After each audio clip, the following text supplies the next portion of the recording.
Hi, it's Australian historical fiction writer Michael Churchill here again, and we continue with our wonderful series of 19th century Sydney buildings.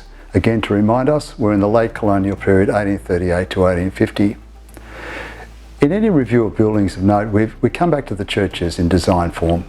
From the 12th to the 14th centuries, churches in France, England were built to majestic proportions and were architectural icons in their own right. We've all seen them.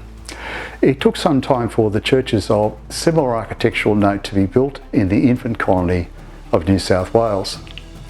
Now, we've talked about St James Church in Phillip Street, and in the 1820s was an exception, and yet they were built.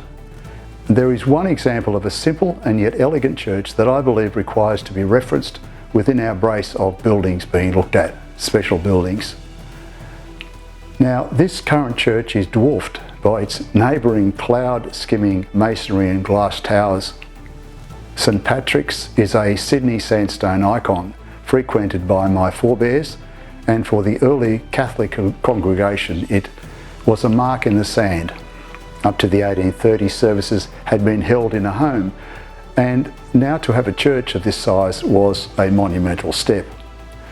The church is in English Early Gothic in Grosvenor Street, formerly Charlotte Place, was designed by John Frederick Hilly, of whom little is known other than he worked in partnership with a very famous architect called Horbury Hunt for a few years.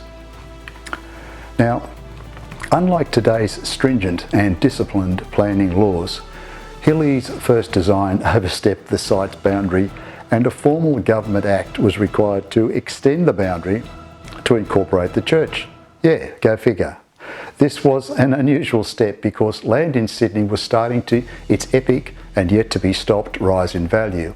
By the early 1830s, subdivisions in Sydney replaced the leasehold land. The 60 feet wide blocks were broken down into 3 or 4 small lots, which was bringing the crush of town living into the previously ample and spacious life of Sydney. Land prices climbed spectacularly. A block of land bought by the Wentworths, a leading Sydney family of the time, of which we've noted, for £70 in 1825 was sold by him for £1,250 in 1830, and this was no isolated case. It's worth repeating, building activity broke out like a rash in the main streets of the town.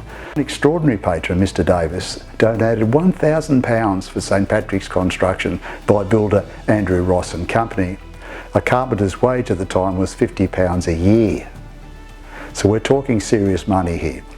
The foundation stone for the church was laid in 1840, consecrated in August 1844. So an elegant structure to hold services in and became a Sydney religious icon.